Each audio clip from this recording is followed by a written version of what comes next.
Thanks to our friends at The Motley Fool for sponsoring this video. Visit fool.com/RIVE to receive the top 10 stocks to buy right now. Rivian is one of the most talked about stocks on the market right now, especially as Tesla has its own challenges and investors are looking for maybe the next Tesla in the market. So I think it's important to talk about exactly what Rivian is doing, what the upside potential is, why it's losing so much money today. So to do that, I asked Jon Quast to help me talk our way through this company. Jon, how are you doing today? Doing very well, Travis, and very grateful to finally really look at these numbers for Rivian and drill down into what this company is all about. Yeah, we're going to get to the numbers. I want to start with the company's operations and exactly what they're making. Before we get there, I do want to remind you to subscribe to this channel, RIVE Investing. There should be a button on the video right here.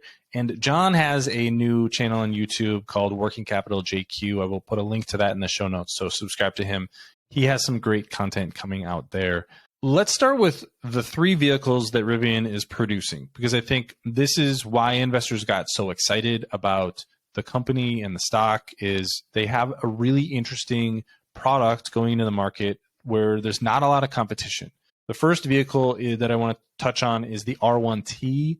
R1 is basically the line or the base that the company is building. They have this skateboard design where you can basically put a different top on a similar bottom that would have the drivetrain and the batteries, things like that.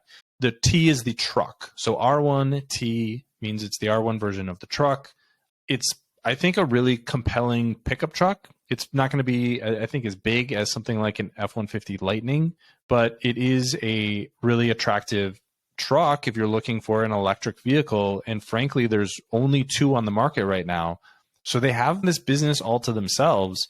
And that's one of the reasons that I think that there are some parallels between Rivian and Tesla is they are in a unique place in the market where there's a lot of demand for trucks and SUVs. Nobody's making electric ones right now. And that's an interesting space. The R1S, I will disclose that I am on a reservation list for the R1S. It has been incredibly frustrating because I was supposed to get one about now, and now my delivery date is sometime in 2024. Who knows? So I will put my feelings about that aside for now.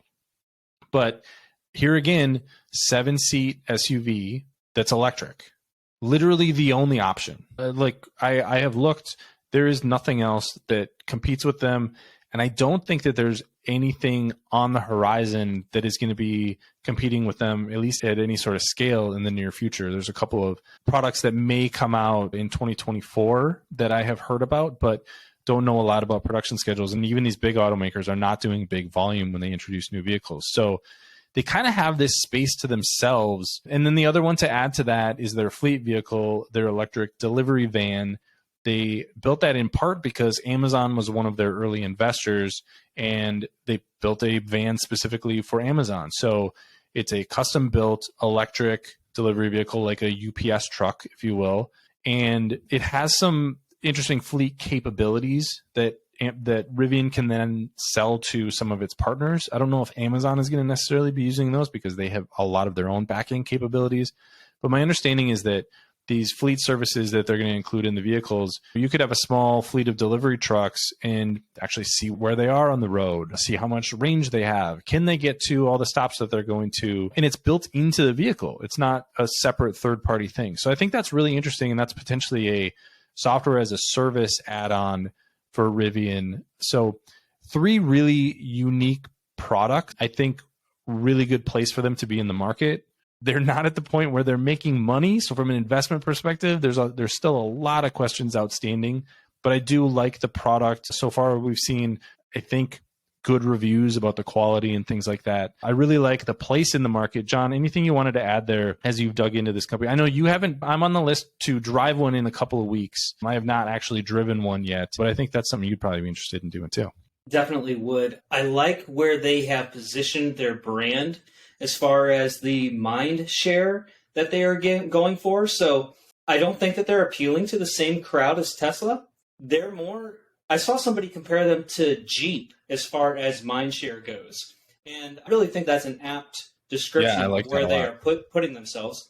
They are the EV brand for outdoor enthusiasts, for off-road and stuff like that. So that's kind of where they're putting themselves. So they do have some counter positioning there that I think serves them well. Their marketing, word of mouth, they don't spend right now on marketing that I'm aware of. It seems to be working for them. And I really think that the differentiator here with Rivian from other EV startups is that they did have that partnership with Amazon right out of the gate. When you look back at Tesla's history, what was so hard for it was to generate the demand for its products. It wasn't really there at the time, and they had to build that. Rivian coming to market here with pre-orders from Amazon of, 100,000 vehicles? I think 100,000, yeah. Starting with that demand, you know it's there, and you can immediately scale operations to meet that demand.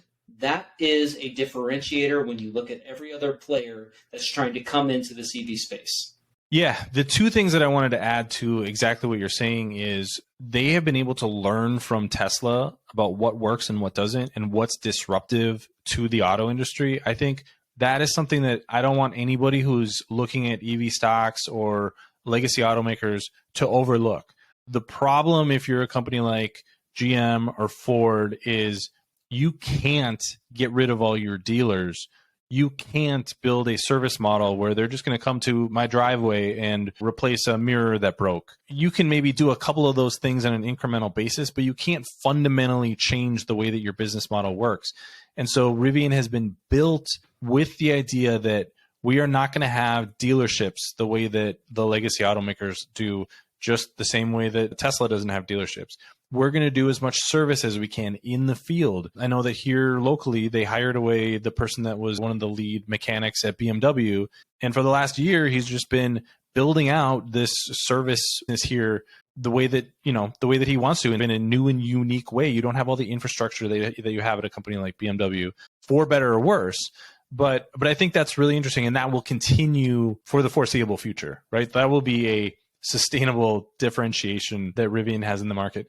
The other thing I wanted to highlight as we talk about vehicles is there is an R2 version supposedly in the works. It is apparently pushed back to 2026, but that, as they build out their Georgia plant, which we can maybe talk about their expansion plans in Georgia, that is another thing that will be coming down the pipeline as well. Maybe think about that a little bit like Tesla introducing the Roadster and the Model S, but the real growth hit when they had the Model 3 and the Model Y because you expanded the market. So I don't know that we know enough to say we like or don't like what they're doing with the R2, but there is other expansion plans there.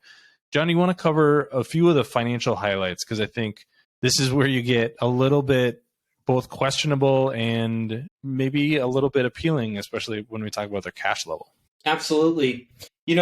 Rivian stock dropping here recently because they were expecting all year to manufacture 25,000 vehicles, and they wound up coming up just short of that. However, over 24,000 this year, in 2022, that they were able to manufacture. That is still incredible production growth on a year-over-year basis. And by the way, this isn't a demand problem that manifested itself in any way. So still those net pre-orders. And if you look at the pre-order information that we have from the second quarter of 2022 to the third quarter of 2022, going from 98,000 to 114,000, that's 16% quarter over quarter growth. So the demand is still absolutely there for Rivian as it scales up production.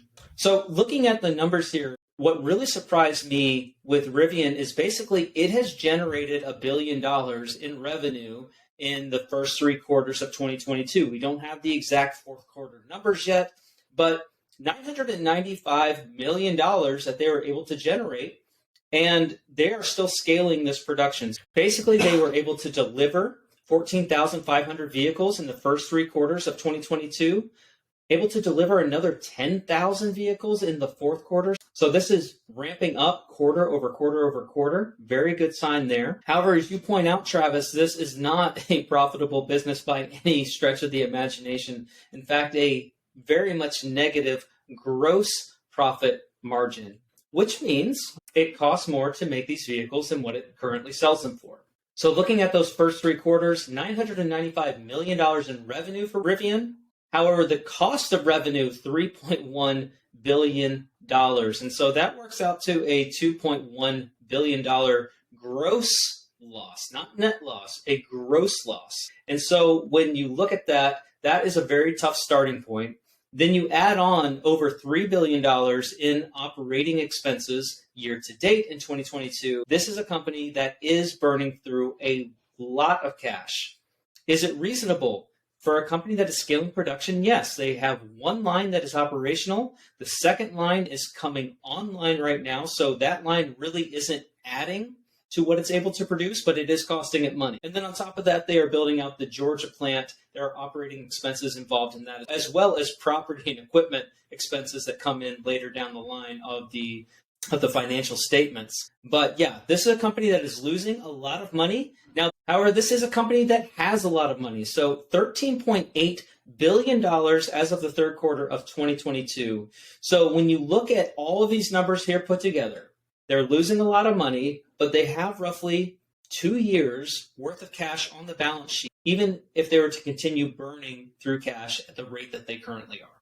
Yeah, and I want to stick on that for just a second, because right now, as we are recording, Rivian's market cap is $15.9 billion. They have $12 billion of net cash. So the number that you gave is the total cash. They do have a little bit of debt on the balance sheet. So net cash is $12 billion.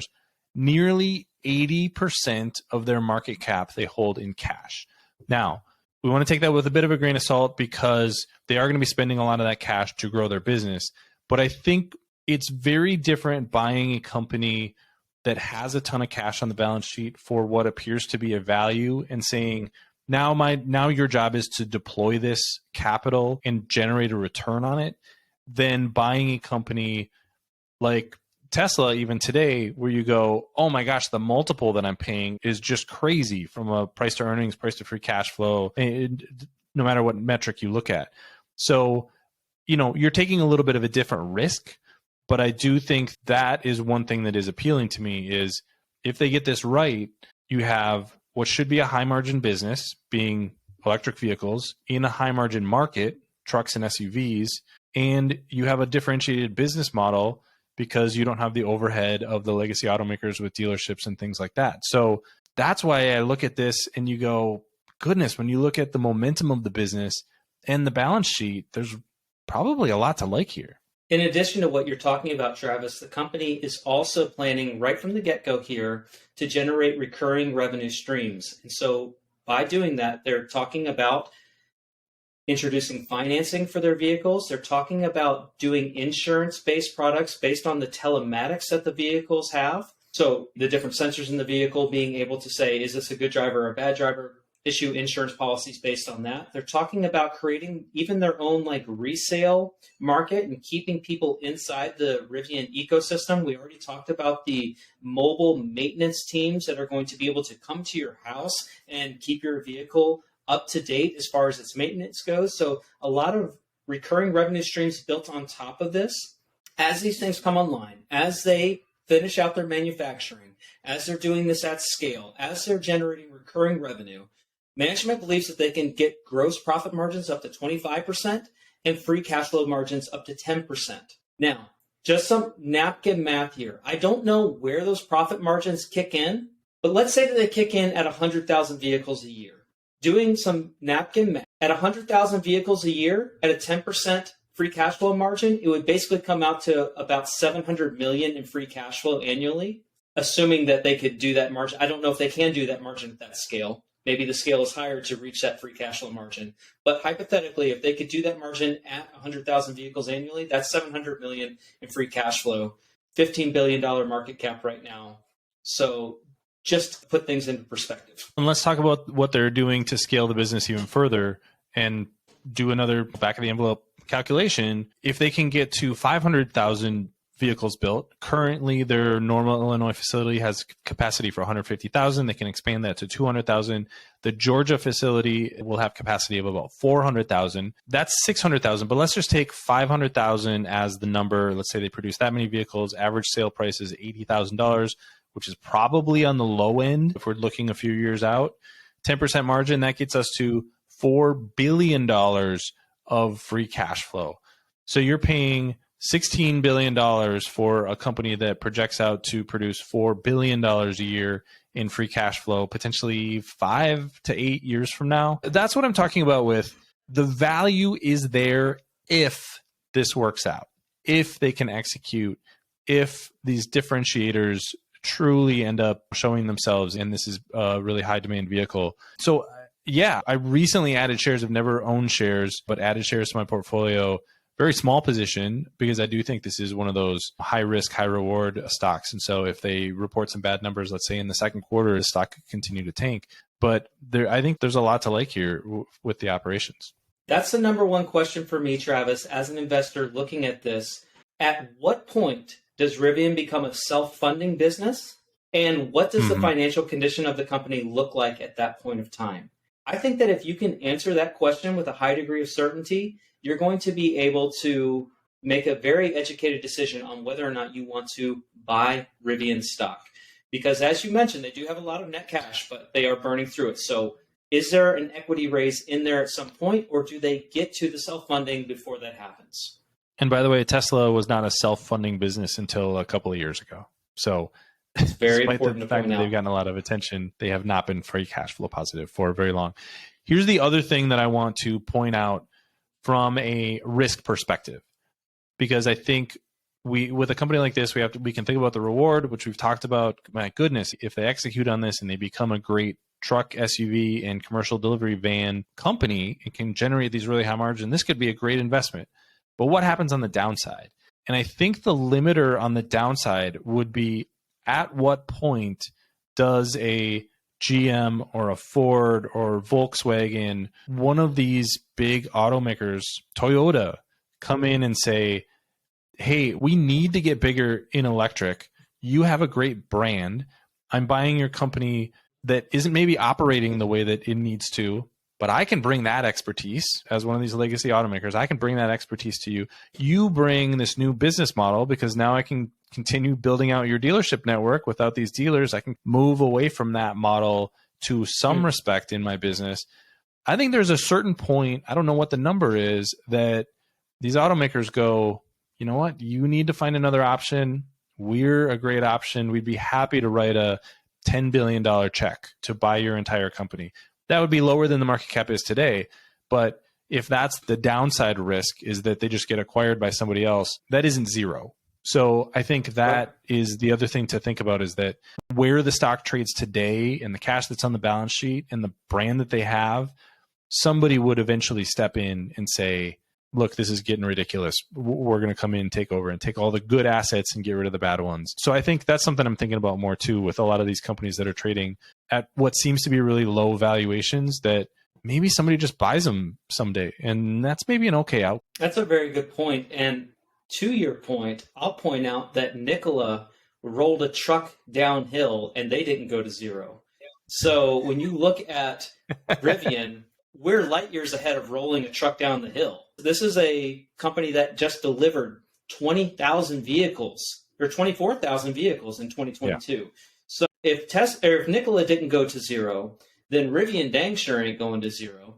And as you point out, what is the acquisition with 2 manufacturing plants and a name brand and deliveries? I think that, 8 to 10 in a downside scenario, that's probably a fair acquisition price for this company. So 30 to 40% downside in a worst case scenario. All right, John. Yeah.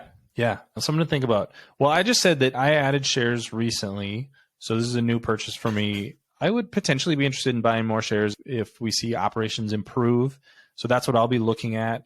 We'll see how it goes with my reservation. I don't know if I'll become a Rivian driver or not. What does Rivian need to do to go from watch list to buy list for you, John? That's a really good question, Travis. And I think that for me, it is, and I think for me, I'm going to be listening to management and what they're talking about, the trajectory of the cash flows. If I can answer with better certainty the timetable around when these cash flows start manifesting themselves, then I'll feel a lot more comfortable with what the price is right now and understanding what I'm paying versus what I'm getting. If I can get some sort of timetable established in my head of what this could look like, that could get me off the sidelines and actually owning some Rivian stock. I also want to point this out because I think this is something that investors aren't thinking a lot about. Was it $14 billion in cash on the balance sheet? 13.8. Let's say that they're generating a 5% return on that cash that's just sitting there. It's just in treasuries. They're going to make almost $1 billion in interest this year. So that extends the runway, I think would be the way to think about it, is that now that cash that's sitting there isn't just doing nothing. You're actually getting something for it. At least something to put in the mix when you're thinking about this as an investment. Well, thank you, Jon, for joining me. This is going to be a stock that I'm going to be fascinated to watch because I want them to succeed. I want to not be frustrated by the process that I'm in currently as somebody who would like one of these vehicles, because I know a lot of other people are thinking the same things. And from an investment perspective, I think there's a lot to like here. We covered a lot of it, but I'd love to hear what you think in the comment section below. Please subscribe to RIV Investing and to Jon's new channel, Working Capital JQ. There will be a link to that in the show notes. Follow us for more on Rivian and stocks like this. Thanks for watching, and we'll see you here next time.